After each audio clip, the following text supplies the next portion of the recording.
Welcome to episode number 7 of Pest Control Millionaire. Today we have Brian Stearman, who is the CEO and president of Lawn Care Marketing Mechanic, right?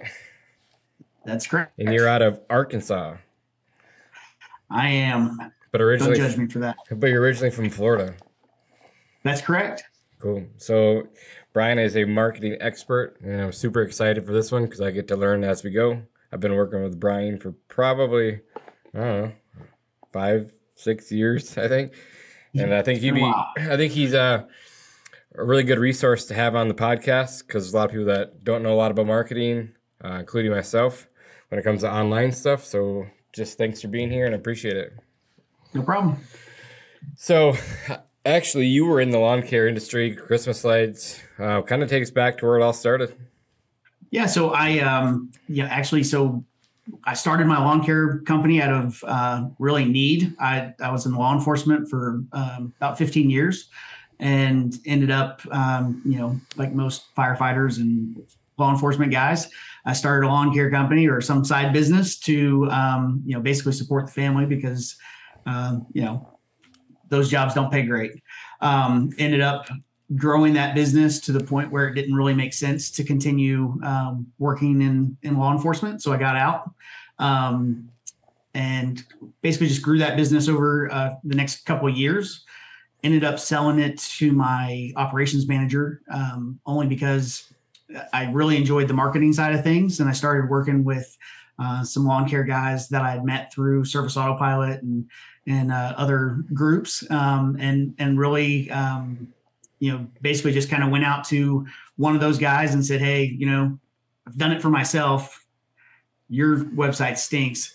Can I work with you and just prove that I can do it for someone else. Right. And so that's kind of really how I got started. That was back in, 2013 is when I first started doing digital marketing for lawn care stuff. And then obviously I focused on the lawn care industry because that was the industry I knew. I mean, so like you said, I had a lawn mowing service and fertilization weed control, and we did Christmas lights and all that type of stuff. So. Yeah, that's awesome. And then do you think that the business model is easier as far as, or do you think every business has its hard, right? We were talking about this the other day. Every business has its challenges. And when you scale as fast as we do, as fast as you do, there's always going to be challenges. Right. But you think if it's a different niche of a person that you have to find that knows these things to go hire. So they're not easy to find either. So what are your thoughts between the businesses? Yeah, so I think the biggest difference for me was, I was used to working with people that are in the lawn care space, right? And, so those employees are a very different caliber of person and education level and just reliability issues that they have. And moving over to marketing, you've got someone that's a little more educated, that costs a lot more money, but you still have the same problems, right? I mean, everyone's got family stuff going on. They've still got all the things that go along with having employees. And then, of course, when you, in this industry, finding talent is incredibly competitive because, really at the level that we're at now, we're competing with companies like Walmart and at least I'm in Arkansas. So we have like JB Hunt and Tyson Foods and Walmart. And so they're sucking up all these website developers and things like that. And so it's a struggle to find good talent. For sure, especially locally. Yeah, I agree. So let's kick it off and let's get right into the marketing thing. What is the first thing you tell someone that they should do when it comes to online marketing? Well, hopefully they already have a website. Okay, and let's just start there. Like, what if they don't? Yeah, so the number one thing is go get you a domain, a branded domain. Don't go out and get lawn mowing plus city or whatever. Get a brand. It used to be very popular to use keywords as a domain, and these days Google loves brands, right? So whatever you're going to do, get a branded domain, because at the end of the day, if your brand doesn't match your domain name, you probably chose the wrong name. So start there, then name your company, because the available options for domains is pretty limited these days. For sure. This is actually super exciting and fun because we had this talk the other day too, and like I said, just the simple things of going to just to kind of get a name. If the .com isn't available to whatever they want, city name or whatever, what is the next best thing in your? What'd you say? So I use it. So I have a .co, and then .net is probably the next, number 3, I would say. And then honestly, if you don't get any of those, go back and find a different name. Yeah, I agree. So there's a lot of extensions. The problem is even with my .co, I'm actually buying marketingmechanic.com. It's a premium domain, so they finally put it up for sale, 7 years later or whatever. It's that important because most people type in .com subconsciously. They just type it. So, I catch myself doing it all the time with my own domain. So yeah. I really believe .com is where you have to be if you can. So what companies do is they come in and they say, well, these are all really good .coms. They go up and buy them all right away. Right. And then they resell them later on 3, 4, 5 years later for an extreme amount of money. Yep. Am I correct? Yeah. Oh yeah. And it's worth it. Yeah. Bottom line, if it's your brand, it's your business, that's going to represent you. And it's, if you're not willing to spend $3,000 to start your business and really start off where you should be, you're probably putting your efforts in the wrong spot. Right. You're buying equipment for your business anyways. Lawnmowers are, if you're getting a 0 turn or whatever, you're talking $7,000, $8,000. You're getting a spray rig, you're talking way more than that. It's just the cost of starting a business. Yeah, and $3,000 in the grand scheme of things really isn't a lot of money compared to the ROI you get from it. Exactly. So now we have our domain. We went and bought that. And now what do we do? So the next thing is go get you some branded email addresses. Okay. Whether most people use G Suite or Office 365, whatever. I'm a fan of G Suite personally, or Google Workspace, I think is what they call it now. Yep. But basically, have a brand. Don't go get a @Gmail email address. You need to be professional. You need to have a web or a email address that matches your domain.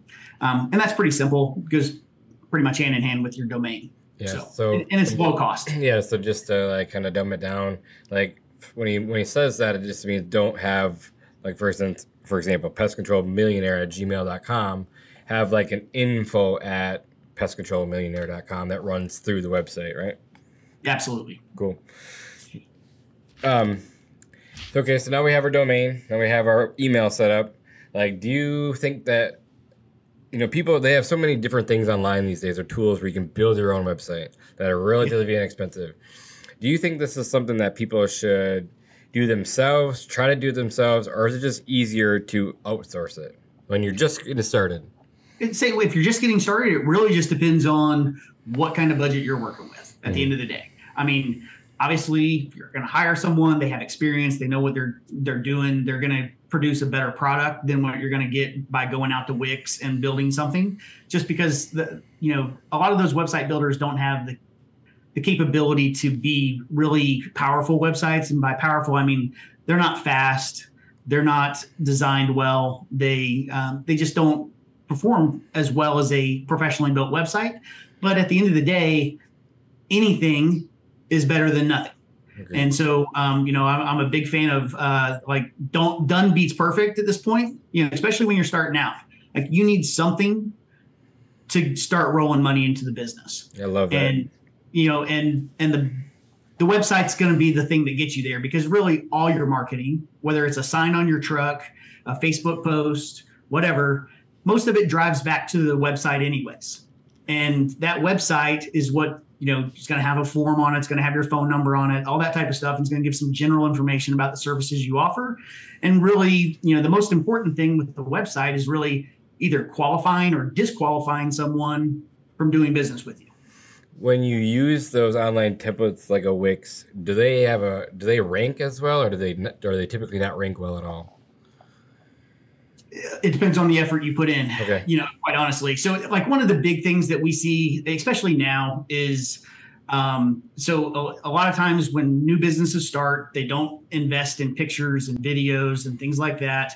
And they try to use stock pictures. And so kind of my favorite thing to say about that is if you go out to a website and you see a stock picture and you just right click on it and you use Google Lens to see that picture, you're going to see that picture on hundreds of thousands, millions of websites. And when you put that on your website, my opinion of that is you're basically telling Google, I have nothing unique or valuable to share. And obviously Google knows just by Google Lens, every website that's got that picture on it. And if you have a website that has a unique picture on it, you're the only one that has that picture, right? So that's unique and valuable. And that really boils down to having authoritative content on your site. So having personalized pictures that come from your phone that you took or your camera will actually help you rank a lot better than a generic picture. Absolutely. And then the format. So like a lot of like Wix, I don't believe supports what's called WebP, which is next gen pictures. So everyone's familiar with JPEGs or PNGs, possibly GIFs, that type of thing. Those load really, really slow. And most of your online inexpensive / free website builders don't support higher quality images or faster loading images, which is like a WebP. Gotcha. So I just learned something myself. So if you're just starting out, you can't afford to have someone go do it. Just jump on there. Put something out there. It doesn't matter if it's 1 page, 10 pages. Put something out there. Because you can always, the nice thing about website is, websites are growing and changing all the time anyways, right? Every couple of years we change them anyways because they don't look good anymore. The whole digital space is transforming so fast. You don't really have an option but to constantly update. So start with something, get something out there, start rolling money into the business, and then invest in growing your digital presence. For sure. And I might butcher this, but you said done is better than perfect, right? Something along those lines. Done beats perfect. Done beats perfect. So, and that's a great analogy because it's like going back to the whole mower thing, like which mower should I use, whatever, it doesn't matter at the end of the day. Just go out there and do your job. Doesn't matter what you use. Kind of the same thing. You just go get the thing done. Get it started. And you can always improvise to make it better later on. Absolutely. Cool. So now we have... got a domain, got our email. We have our website getting built. What's the next step? Where do we go from there?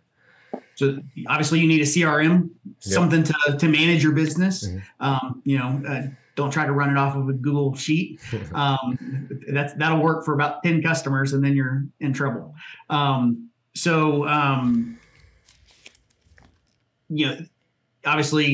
when it comes to CRMs, the likelihood of you finding something that's perfect is another one of those done beats perfect type things.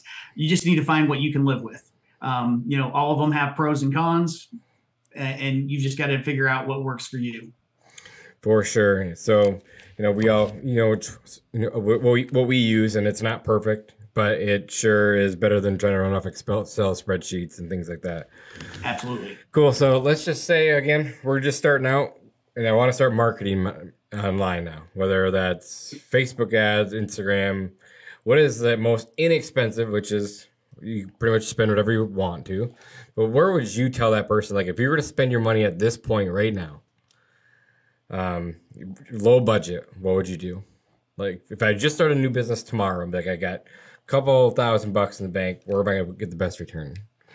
So, and this is a loaded question because when it comes, my personal opinion is, when I started my business, and I really believe that, as long ago as that was, things haven't really changed that much when it comes to grassroots starting a business. Yeah. And I'm a big fan of go out and do the work. Agreed. Like put your feet on the ground, go knock on doors, put out door hangers, that kind of thing. And the reason is Facebook ads are cheap. But when it comes to return on investment, customer acquisition cost, it's not the cheapest because people still want to do business with people. Mm-hmm. They didn't go to Facebook to go find a lawn care company or a pest control company or anything like that, right? They went there to go be entertained, quite honestly. And so they just happened to fall across your ad when they when they see it, right? For sure. And so at scale that works, right? So once you have a budget to put behind social media and Google Ads and things like that, those are great platforms. But if you're just starting out, I would print out some freaking door hangers, go hang those things up, knock on doors if you're allowed to in your market, talk to your customer or to the potential customers, because wear a branded shirt, go get you a $12 shirt that has your logo on it, and go out there and drum up business. Yeah, because at the end of the day, the digital marketing is just a leg of marketing, right? It's not the end all be all. There's no magic bullet that works. It's just one leg, but there's many different legs of the marketing side. Like you said, there's Everdoor direct mailers, there's door hangers, there's knocking on doors, whatever it takes are all pieces of the puzzle. Like there's just not one thing that works perfect. I think different markets have better return on investments for certain things, certain services, and we can get into that too. But yeah, at the end of the day, when you're first starting out, just hustle, right? Go out there, let everyone know who you are. I mean, you can jump on Facebook and contact, let's just say you have a friend list of 500 people for free. So start there, the simple things.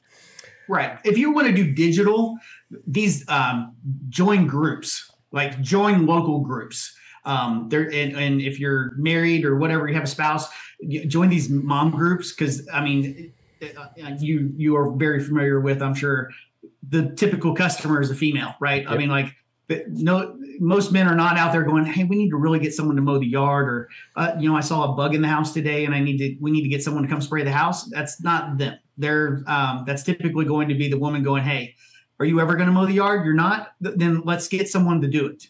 And typically they're the ones driving that decision. I think the last thing that I saw was I think 80% of all women are willing to make the decision. Yeah. If that's the last that I saw. It could have changed since then, but yeah. So like when you say local groups, you mean like your local community groups, right? Community groups. So if you can get into a neighborhood group, so like if you have a friend or something like that, have them comment, like, hey, we have this lawn care company, blah, blah, blah, blah, blah, or hey, our lawn just got sprayed by whatever. Take a picture of your truck. If it's logoed, take a picture of you. If you're just wearing a logoed shirt or whatever. And, that type of marketing, because it's less pushy, right? And it's free. At the end of the day, it's just someone recommending your company, even though they're most likely a friend of yours or someone someone that works for you, whatever. They're endorsing your company, and that comes across better, and especially in those groups, than an ad. Yeah, because they're going to trust their neighbors, right? Right. They may not trust the company at first, but if they trust the neighbors that trust your company, then they're going to go with the company. Exactly. Yeah, I love that. So if I wanted to get into those markets, like you said, you could reach out to friends, talk to customers maybe that you have in those markets. What are some other ideas that you can work on? Yeah. So, as far as free stuff, you can post stuff in the marketplace. I honestly haven't seen great returns on people doing that. And then just create content. I mean, I don't know if you're okay with, I'll just say it anyways. If you don't like it, you can edit it out. I'm a big fan of Marcus Sheridan's book, They Ask You Answer. Love it. Yeah. So, you can go out there and create videos. I mean, everyone's got a freaking phone. You just hold that thing sideways, record a video. If you want to spend $100, go get a nice gimbal for it and, have a little higher quality video.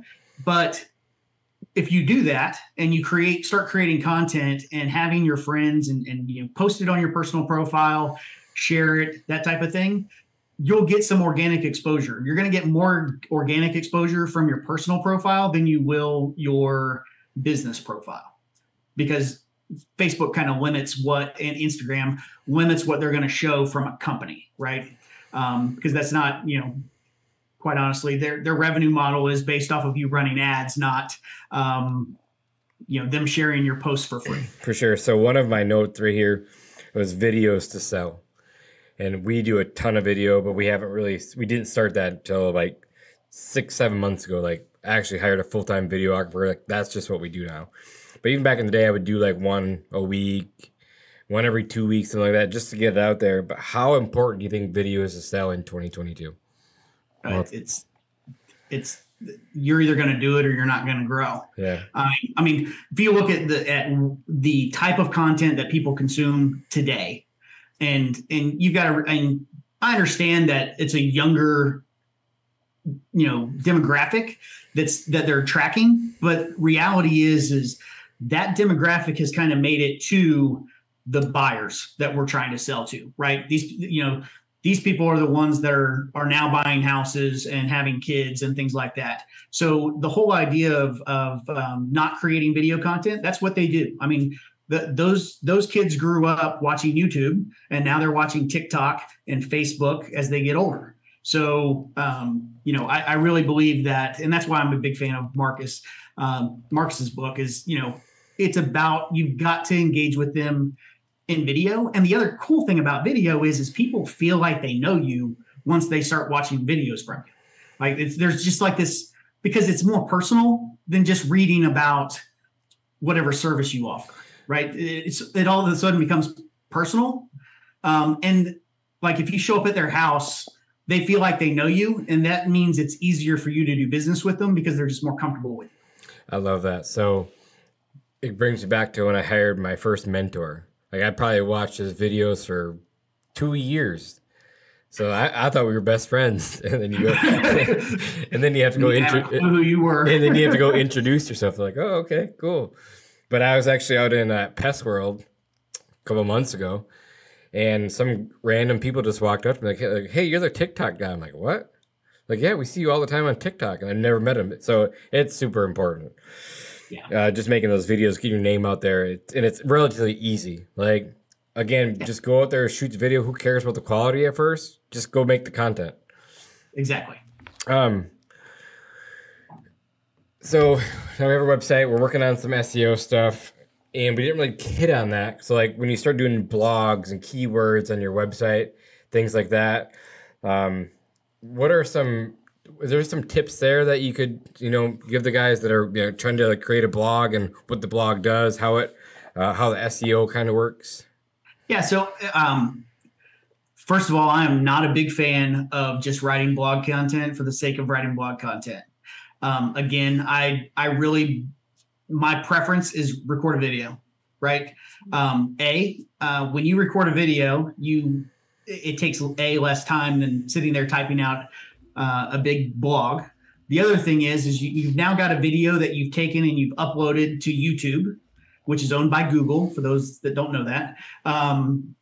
Then you take that YouTube video and you embed it on your website as a blog post, essentially a video blog. You take the content from that, the transcript, if you will, which Google generates for you for free. It's not the greatest. You will have to do some grammar corrections. But you literally just take the content of your video, paste it below as content on your website. So now you have a video, you have the content. You also take that video, you upload it to Facebook and Instagram, and then you can take that same video if it's short enough, and which I think TikTok now allows you to do some longer videos. How long is a video for TikTok? Is it a minute? You go up to 10 minutes. 10 minutes. I'd say it's pretty decent size. It used to be like really short. Now they've come to the times. Yeah. Talking in 1 minute is pretty quick. Yeah. But so you can take that same video and you've now used it across 5 different platforms, right? So when you write a blog post, can you do that? Probably not. Not without promoting it somewhere else, taking your blog post and linking it on Facebook. I mean, there's some other strategies with that, but reality is it's just easier to become comfortable with recording videos. So it's faster, it's easier, and you get a lot more distance out of it. Yeah. Well, so in every website, you think that someone should have like a video blog. So they click on, the landing page or the page of your website, and all they're going to see is all your videos, and they can pretty much assume. I mean, for the most part, you can separate it different landing pages and get down into the nitty gritty things, but just having it out there for people to watch, right? Because I can't remember what Marcus said, like how many videos I have to watch or the time frame was before they'll trust you as a client. Right. Yeah, it's a lot. Yeah. And the thing is like if you were to take the time to record a video for your homepage, maybe one about the About Us page, although the About Us page is kind of, whatever. Not many people go there. Right. But and you recorded one for each one of your services and just talked about, as opposed to sitting there reading the content of, what does lawn mowing service include? How often do we offer it? That type of thing. people are much more likely to sit there and watch that 2-minute video that talks about, hey, we mow the yard and we mow it in different directions each week, and whatever it is, we use this type of mower and we sharpen our blades, whatever. You can give way more information in that 2 minutes than it would take them to sit there and read all that garbage on your page, because they're not going to read it. They're just going to scan it. Yep. And our attention spans are so short these days. Like, no one reads this when I watch the video. Like, give me the answer real quick. Yeah. But yeah, we'll put the link for Marcus Sheridan's book in here because I feel like everyone should read that. Yeah, it's a great book. Yeah, I think he's got. Well, that one's They Ask You Answer. I have a second book too. I think it's like something about videos, isn't it? Yeah, it is. Videos to sell. I can't remember the exact word, but I'll have to look it up. I don't remember it. It's like Vision something, but I have it. So yeah, that's a really good book. We'll put the link in there so people can go look at it. It's really, really good. I think, were you there at the conference when he? Yes. I think I've seen Marcus speak a few times, and then I actually have a customer that sells pools for him.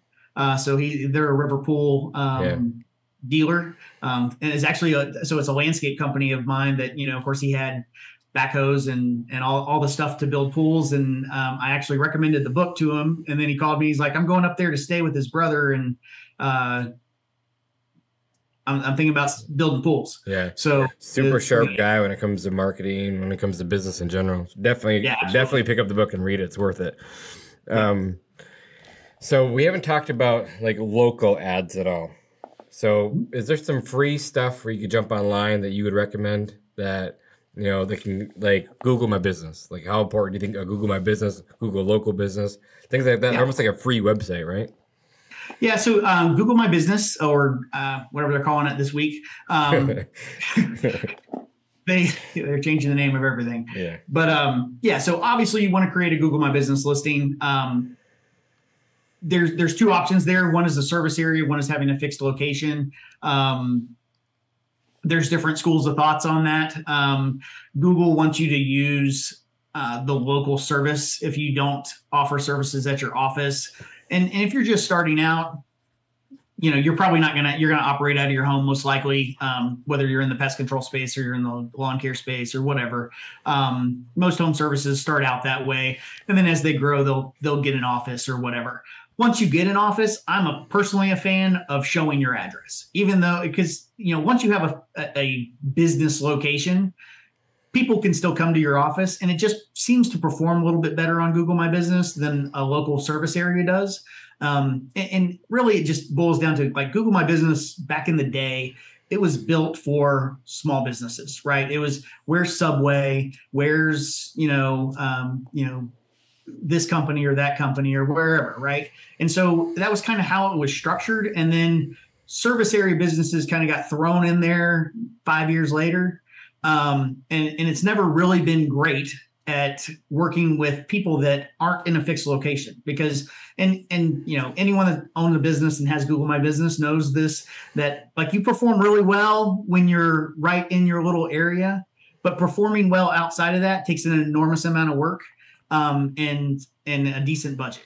And so starting out, that's not going to be realistic. For sure. So if you open up a second and third and fourth market and you didn't have a physical office, you could still do a Google My Business, but hide the location. Yeah, you can hide the location, use service areas. But they just don't perform well.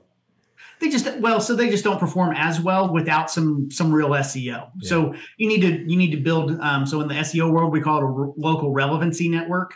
So basically, we're creating content off of your website that basically links your website to other local areas. So it's a little more advanced process than just putting your address in a form and hitting submit. So for sure. So like when people jump on Google and they type in, let's just say, for example, Brian's lawn maintenance, right? And it's going to show up on your local ad and give you, it's going to show up in your local Google, and it's going to say, here's their address, here's a picture of the front of their building. And that's simply what it is. And it's free. Right. So definitely something that you just want to go do regardless. Free currently. So they came out with a new thing, I don't know how long it's been, 3-5 years now, with Google Guarantee. Yep. What are your thoughts on that? So local service ads that's kind of gone through, so Google tried to purchase Home Advisor at one point. Home Advisor turned Google down, which was probably a bad choice on their part. But they ended up getting taken up by Angie's List. But basically, Google went in and basically replicated Home Advisor at first. And so local service ads, and probably my biggest gripe with local service ads is the lead goes to more than one company, right? And that was how they kind of started. It was like, okay, I'm interested in pest control services. Okay, great. And they would send your information to like 3 or 4 different companies. And so, the game there is whoever gets back to them first gets the job. That's pretty much how it works. Yep. And so, it really boiled down to how good your office staff was.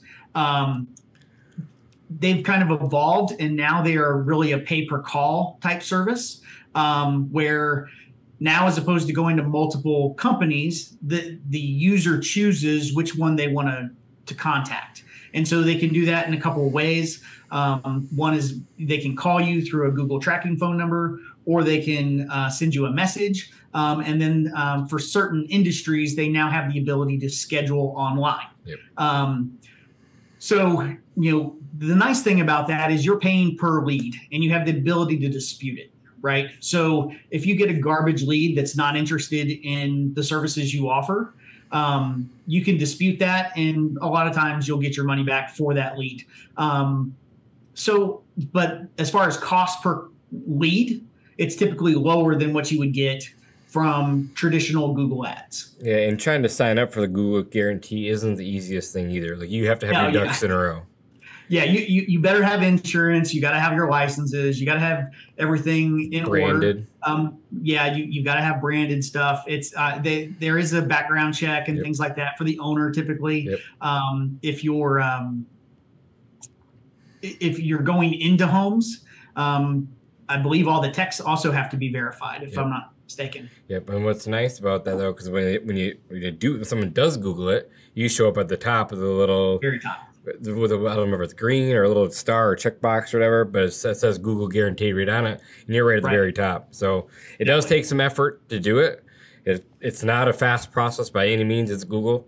So the one company, I think it took us like 3 months. Another company of ours took us like 7 months. So it just depends. So if you guys are thinking about having Google guaranteed for 2023, probably a good time to start. Yeah. And the only other thing I want to add on that particular platform is I would not suggest using their recommended budgets. So once you kind of get in there, you want to. I tell most of my customers that, look, if I could give you leads for $25 a day, how many would you take? The answer is, the correct answer, if you're selling pest control or fertilization weed control, is as many as you'll give me, right? Absolutely. So you want to have a pretty high budget. Don't go in there thinking you're going to spend $300 a month and get a lot of customers. You're not. You need to have a decent sized budget, because at the end of the day, they should pay for themselves after the first service. For sure. And since we're on Google, we've been talking about Google for the last couple of minutes, the next thing to talk about would be like Google ads. Like, is there a specific budget? What do you tell your customers? I mean, I know, but you can spend a lot of money. Yeah. I have customers that spend $20,000 a month, and I have customers that spend $500 a month. Yep. I really recommend in most markets, if you're going to spend less than $1,000 a month, Facebook's probably a better option for you. And the thing is especially, pest control is probably even higher than that, quite honestly. And the reason is your cost per click is going to be in that $10 to $20 a click, depending on which market you're in. And if you go in with a $500 a month budget, that is like $16 a day. You might get 1 click a day, and then you're gone. You don't even show up anymore. So, and the same thing kind of goes true with lawn care. Like, okay, you can get 2 or 3 clicks with a $33 a day budget. That's at $1,000 a month. So, when you start looking at traditional Google ads, the cost is significantly higher. Now, that being said, you're typically going to have a higher client acquisition CAC. with that. Yeah, with that. Mm-hmm. And the reason is you throw ads out on Facebook or TikTok or Instagram or whatever. Those people they didn't go there looking for the services you offer. Yep. So it's just like passing out door hangers. For sure. Right? So when you're posting on Google, you're gonna get the people who are looking for that service. Searching it.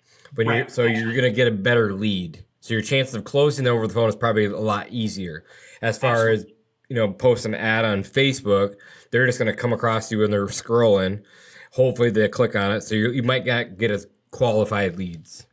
Right. So there is another. There's a newer platform. I don't know if you may not have even heard of it. It's Performance Max ads out of Google Ads. Yep.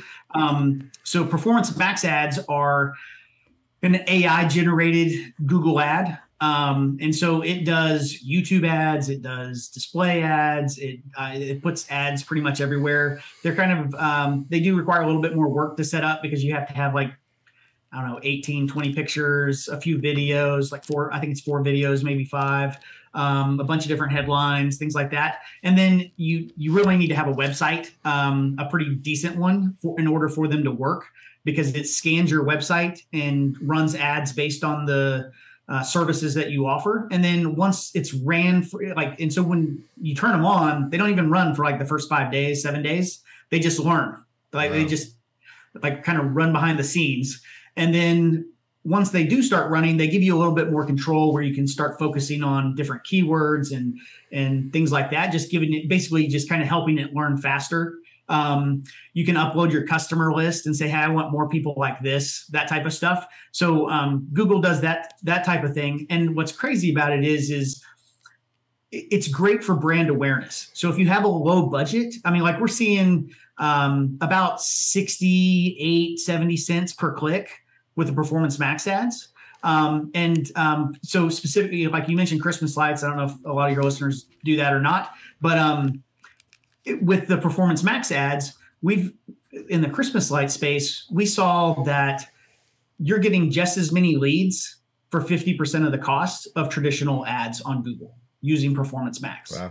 You have to kind of be ahead of the game. It's not like something you can go throw in today. Yep. But next season, you want to start that in, September, October, that process, because it does have a little bit of a learning curve. Yeah. So with the services that we're talking about, like mowing, fertilization, weed control, pest control, Christmas lights, is there services that you see do better or cheaper online than they maybe used to be in the past? Or do you see a lot of things changing with the way the market's been lately? So it's a roller coaster, quite honestly. Especially, with the whole 2020 thing, things went way down and then they came back up.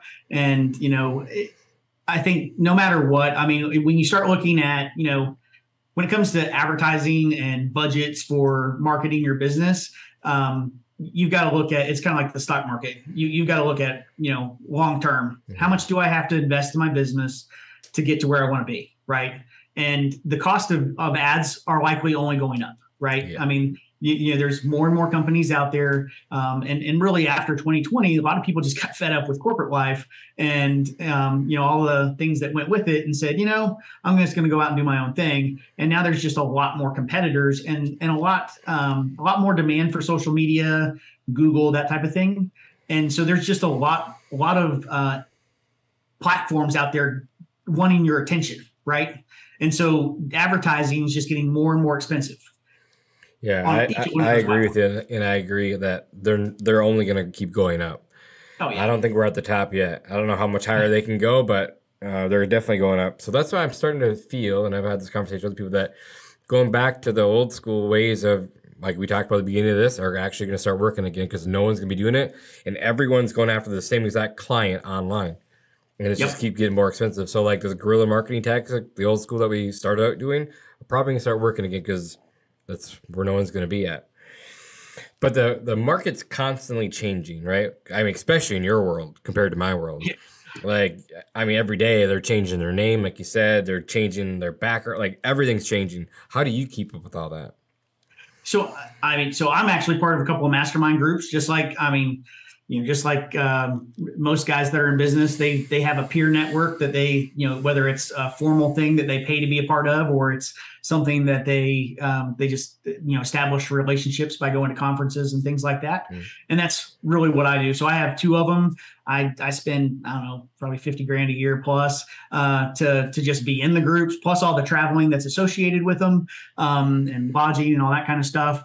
So, that's really, so one of those groups is over 100 people. They're all, the smaller companies in there are doing mid six figures. Most of them are seven figures or above. So that, try to surround myself with people that, are doing better than me, and just learn from what is working with everyone else as well. So yeah, you basically found a mentor in this side of the world, a coaching group, and one coaching group alone, you're spending 50 grand a year. Yeah. Just in one. But that's what it takes these days, right? To be a successful business owner. Oh yeah. Well, especially in my industry, I mean, it like you said, it's changing all the time. The strategies change, the algorithms change with Google, and you constantly have to make adjustments to what you're doing. And it's just, that's the only real way to stay on top of, For sure. what's going on in the marketplace. It's to find a coach who knows what he's doing, has been there and done that.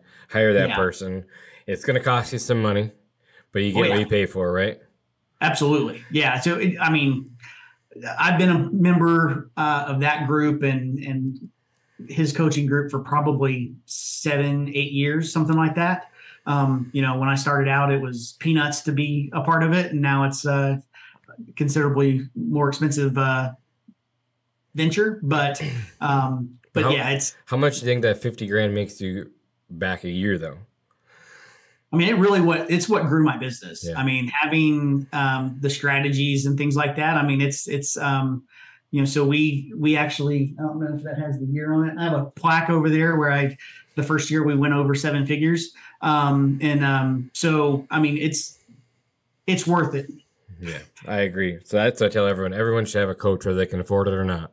Because you can't afford not to have one. So that was my next words coming out of my mouth. You can't afford not to have a coach.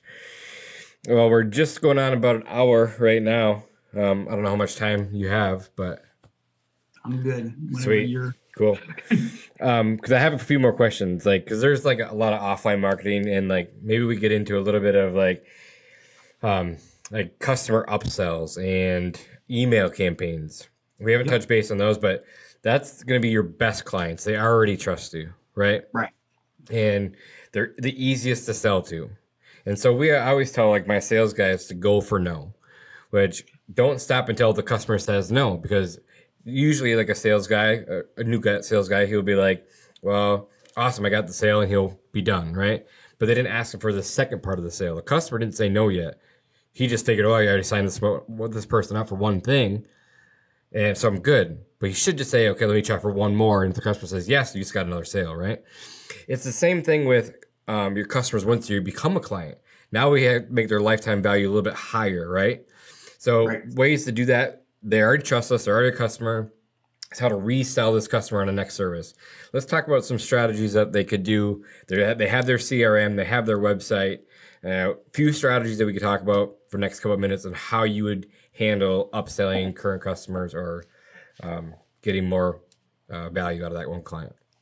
Yeah. So probably the number one thing is you need to have a process, right? You need to have a sales pipeline. Most of your service-based CRMs don't facilitate that. Quite honestly, they don't do a very good job of it. So having some type of CRM that is designed for sales and automates some of it. We actually have an app, Marketing Mechanic app, that does some of that type of stuff. And one of the things that we do with that is we build in employee accountability, right? So as you probably are well aware, most people are generally lazy. Yep.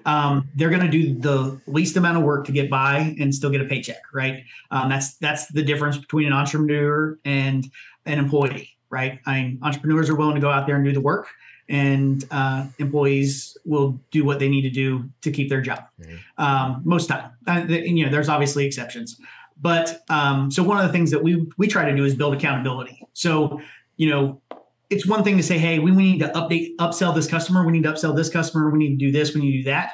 But having a process and saying, hey, this person was supposed to be called on Monday to upsell this service, and it wasn't done. So, having that accountability will make them do that part of the work. So that's the number one thing, is just making sure that your people have the motivation and tools to do it. And then, the next thing is, is I still like email marketing, but SMS text messaging and Facebook messages, those tend to get a much higher response rate than email itself, just because, we all know, we just sit there and click, delete, and they're gone. Right. But, a text message, you have to like open your phone. It's not like you can it doesn't just go away. You're either going to be sitting there looking at a large number if you don't go through and clear them out, or, and Facebook Messenger is the same way.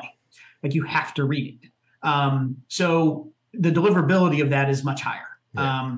So I'm a big fan of that. And then, kind of like where we were talking about before, this grassroots thing, call them.